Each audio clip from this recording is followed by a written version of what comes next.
and the U.S. Attorney's Office, and I'm grateful to everyone here today for stepping up as we expand our collaboration in the fight against gun violence in our city. And for more on that, please welcome our Mayor, Andrew J. Ginther. Thank you.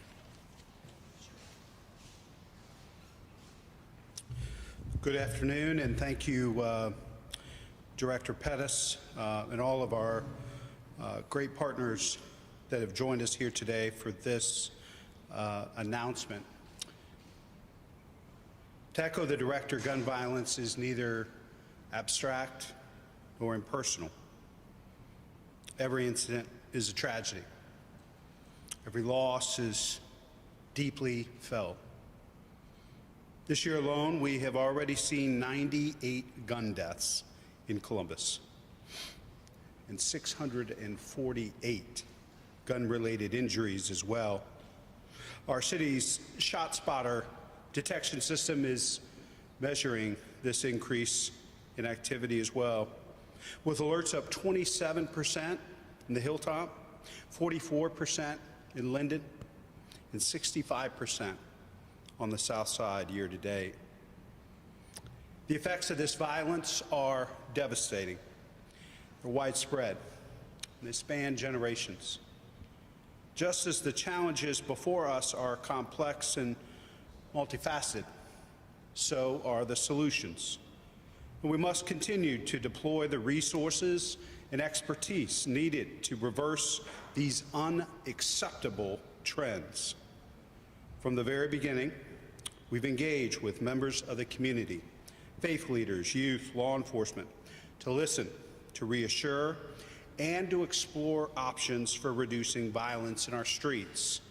We launched new initiatives like Growing Up for young men in Linden and End the Violence, and partnering with mayors and city managers to identify youth diversion programs to serve the entire region. We expanded existing programs like Reroute, Safe Streets, and Safe Neighborhoods, all with proven track records of success. We've embedded social workers and mental health professionals in our 911 dispatch center so we can provide the right response at the right time, and so officers can spend more time with what they're trained to do: fight and reduce violent crime. We continue to make unprecedented investments in summer and anti-violence programming to keep our youth safe, healthy, and active as we confront the pandemic's disparate but lingering effects. But we need to do more. Today, we're announcing a new partnership with CPD, ATF, and the U.S. Attorney's Office to allow us to tackle this issue from every angle. We're determined to prevent these crimes from occurring in the first place and to hold those commit them accountable in our community. Chief Bryant will now share additional details about this new partnership. Chief Bryant. Thank you, Mayor. Good afternoon. As the Mayor indicated, this gun violence, it has to stop. And we're doing everything that we possibly can to ensure that that happens. We know that we can't arrest our way out of every crime, so we know that there has to be other initiatives, the youth programs, social workers. We also know that it's important to have enforcement. This week I announced the formation of a parks detail, dozens of officers on foot and bike patrols who will provide high visibility protection in the parks and the surrounding areas. We want the youth and the citizens to be able to enjoy these parks without worrying about violence. We know that coming out of this pandemic, a lot of people are coming outside and they want to enjoy those areas. So we want to be able to provide an environment where they feel safe. We're also working on solving violent crimes. We know in Columbus, there's a small group of people driving our violent crimes. So we want to focus on ensuring that we target those specific individuals and be able to get them in custody and be able to solve some of these issues so we can see a decrease in our crime. Last week, our ShotSpotter program went live in the Near East Side with the expectations of improving the department's ability to respond to these incidents in real time. This resource will be tremendous in aiding officers in getting these weapons off the streets and identifying shooters, which in turn will save lives. These are just a few initiatives we are using in the fight against gun violence. The way we win this fight is by enlisting every partner we can, from the community block watch clubs to everyone you see here today. This is why I'm happy and I'm excited to be a part of this announcement today, enhancing our partnership with ATF and the U.S. Attorney's Office with the addition of the Crime Gun Intelligence Center. This will strengthen and enhance our ability to go after the worst gun violence offenders in our city. To those of you that are driving this crime with no regard for human life, I want to make myself very clear. We do not accept and we will not tolerate this senseless violence. This is a crisis in our community that cannot and will not stand. To share more on this partnership, I want to welcome ATF Special Agent Roland Herndon.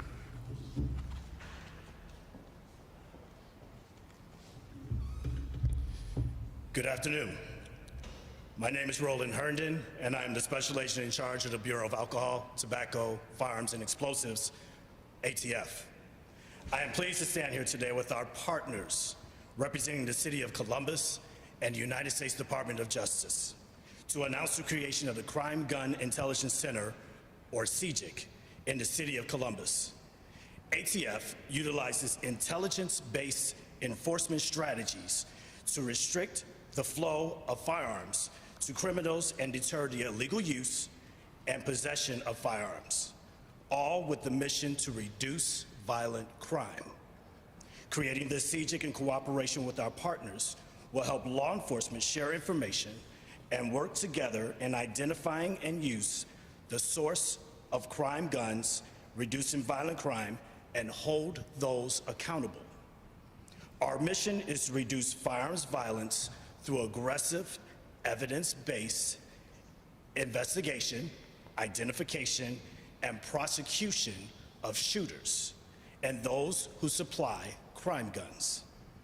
In the City of Columbus, this strategy includes deputizing additional Columbus police officers as ATF task force officers, who will work together with our Columbus field office on a daily basis. This is in addition of officers who are already deputized as task force officers with ATF. The group will use a variety of data to identify individuals responsible for identifying the violence and supplying the crime guns to our communities. One of the is called NIBIN, and that is the National Integrated Ballistic Information Network. This tool allows us to link shootings through ballistic evidence. This information enables the partners to see the patterns in shootings previously unknown. Firearms trace information will also identify the use of National Trace Center, may also help us identify illegal firearms trafficking indicators. But those are just investigative leads. The real heart of the CGIC is the men and women who work day and night, the ATF personnel, the police officers, the intelligence research specialists who take the leads and follow these leads to investigation and prosecution, allowing family members to have at least a small piece of closure. One thing that we still need is the human side of this. We need the community to help us.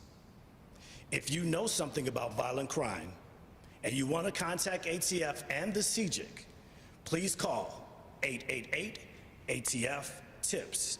That is 888-283-8477. Or you can email us at atftips@atf.gov or through the Report It app, which you can download on your smartphone.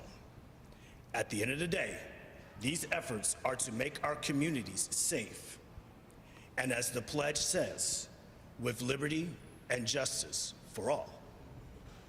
Next, we have U.S. Attorney Martinez.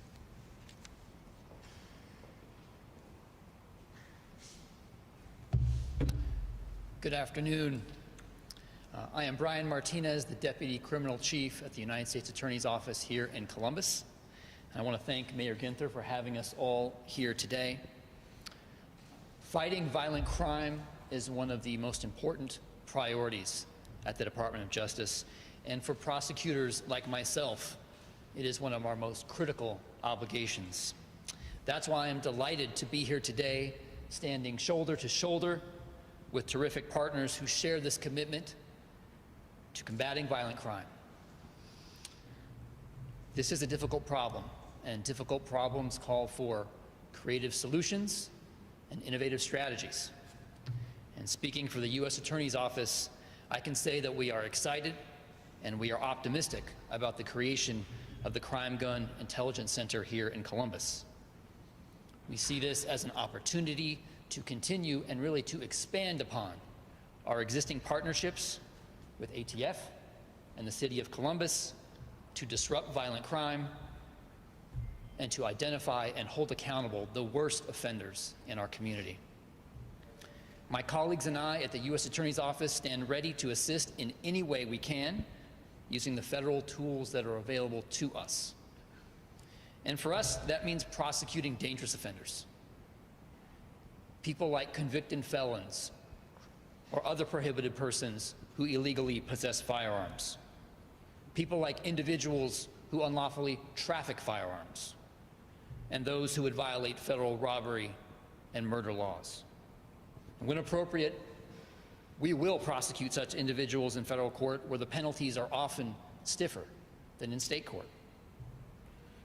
We will also continue to work closely with our partners at the Franklin County Prosecutor's Office, and we thank them for their tireless efforts to combat violent crime. The work we do with them each day is very important. We do understand that aggressive enforcement alone is not the answer, but it is a critical piece to any meaningful strategy to reduce violent crime. And we also understand that at the end of the day, our success will be measured not just by the number of arrests and prosecutions, but by whether there's a decrease in violent crime in our community. Today's launch of CJIC is an important step in that ongoing effort. Thank you very much. Thank you, Mayor.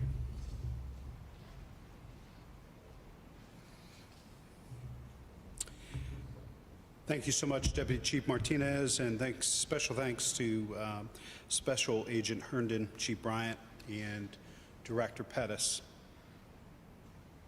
The spike in violent crime in our neighborhoods is disturbing, and it's a daunting challenge, not just for our city, but cities across America. But we will not be deterred. We will continue to address violent crime in our neighborhoods from every angle and bring every resource we have to bear on the problem. All of us need to do more to report what we know when we know it to the proper authorities, to strengthen the bonds of trust and communication within our community. This partnership is not a first step, and it will not be our last, but it's an important step toward restoring safety, ensuring justice, and laying the foundation for a better tomorrow. We'll be happy to answer a few questions from the press, if you have any. Just wondering who's going to handle the testing, the NIBIN testing. My understanding is CPD is currently 6 to 8 months behind on their gun testing. Turn to Chief Bryant. Is that? Yep. Thank you very much for the question. The question was who's going to handle the testing. The Columbus Police Department will still handle the testing, but ATF is also working on bringing in additional resources, additional individuals that can do the testing, and we're hopefully bringing in additional equipment into the area so we can spread out the shell cases and other things that we're collecting to get increased information. But we're also looking at increasing the analysts that will be looking at the information that will be coming out so we can properly identify those individuals that are doing the shootings. Are you hoping that will also expedite the backlog? Yes, the backlog we're going to take care of very fast, but we also work from the front. So the shell casings that are dropped today, we're going to be working on those immediately, but also comparing those from the past together. What are you hoping the turnaround time is on that, on the testing? As soon as possible is always best. We always try to make sure that the investigators that are at the police department, if a person is arrested while they're still in custody, we try to get that information to them at that time, so that way we're not releasing that individual and having to go back after that individual at a later time. But the biggest thing that we would like to do is make sure we're getting the right individuals and off the street as fast as possible. Thank you, Special Agent. Thank you, sir. You said nearly 650 gun violent crimes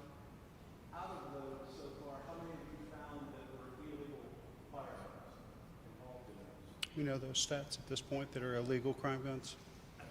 Yeah. Obviously, illegal crime guns are a serious issue in this city and cities across America, but we'll have to track down the specifics if we've been able to tie those shootings, how many of those shootings with illegal crime guns, but we'll have to get back to you on that. It's a major issue here and in cities around the country. Yes, Dan.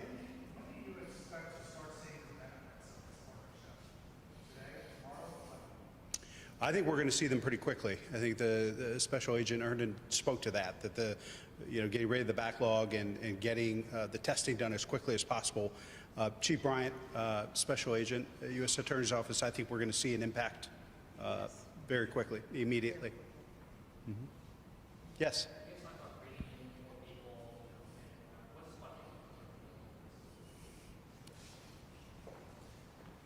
Fortunately, the funding will be paid for by the United States government. The overtime will be paid for by the Department of Justice, and the equipment that will be used by the task force will also be supplied by the Department of Justice.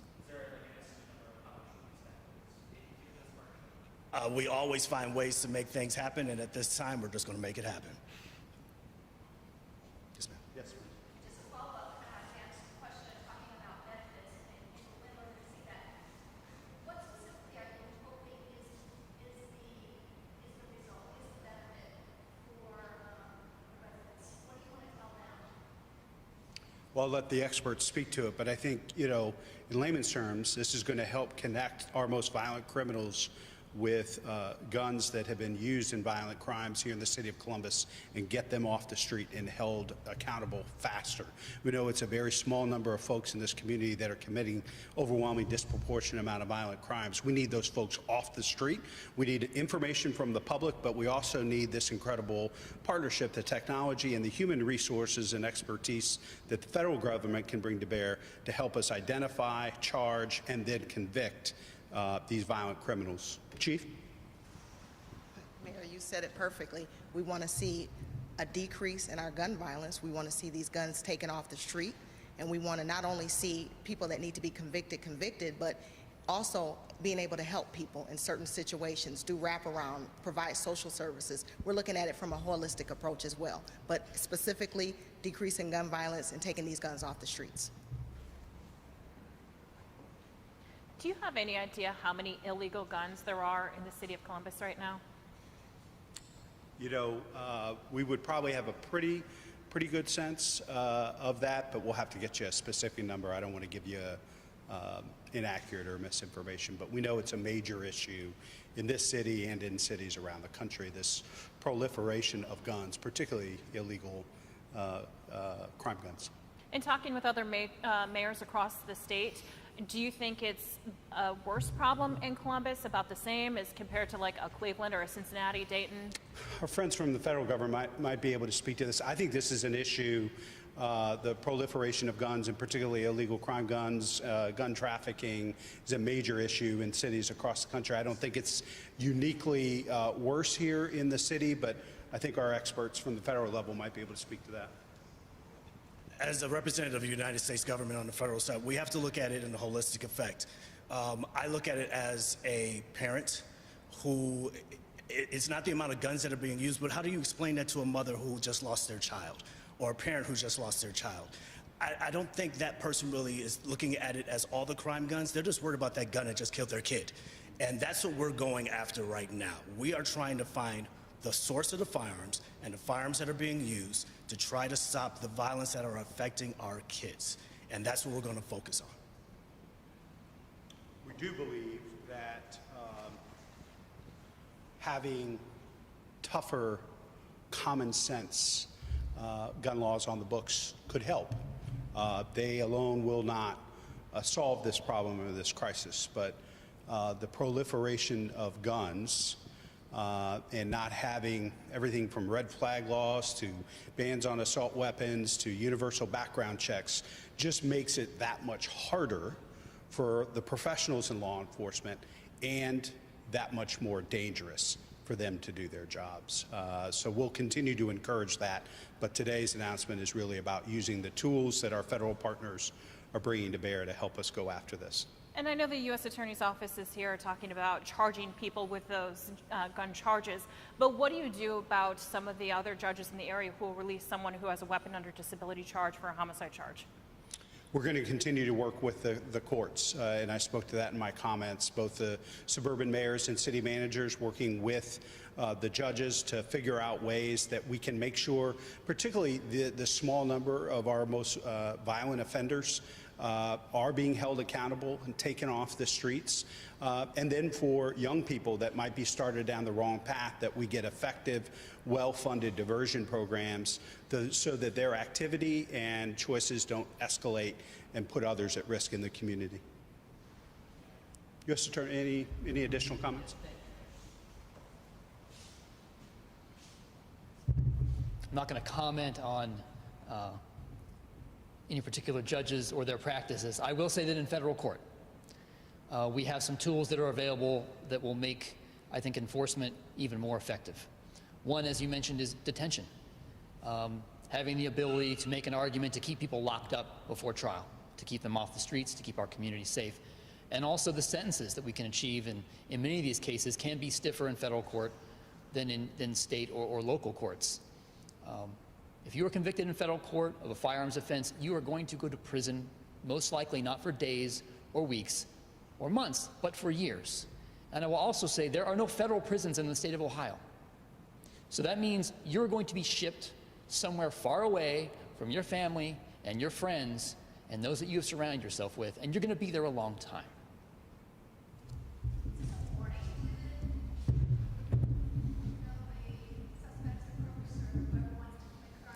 Speaking for myself, the answer is yes.